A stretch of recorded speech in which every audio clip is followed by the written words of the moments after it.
সর্বনাশ হয়ে গেছে ভাই। আরে মা, আল্লাহ এই সর্বনাশটা আমার কেনা করছে। আল্লাহ আল্লাহ, তোমার তার বিচার চাই। আল্লাহ আমার এই মায়ের সর্বনাশ কেন করছে? মা তুই নালি কি বা? আল্লাহ আমার মেয়েদের কি হইলো? আল্লাহ বাবা, আমার মেয়েদের সর্বনাশ করে দিয়েছে। বাবা এটা বিচার চাই বাবা, তুই করতে বাবা বিচার চাই বাবা।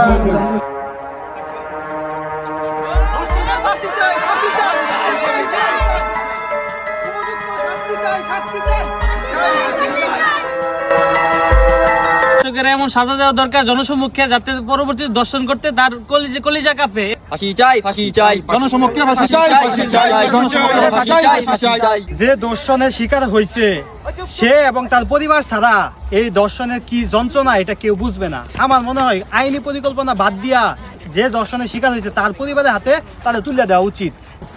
এমন শাস্তির ব্যবস্থা করা দরকার তার পরিবার এবং সে যাতে মন থেকে সন্তুষ্ট হয়। তার পরিবার যে কোনো অস্ত্র ব্যবহার করে তার সাথে যে কোনো ব্যবহারের মাধ্যমে তার মনের তৃপ্তিটা নিতে পারে। যেমন দর্শনকারী তার তৃপ্তি নিছে, তেমনি যে দর্শনের শিকার হয়েছে সেও তার উপর যে কোনো ওয়েপেন ব্যবহার করে তার তৃপ্তি নিয়ে। ঠিক ঠিক ঠিক ঠিক।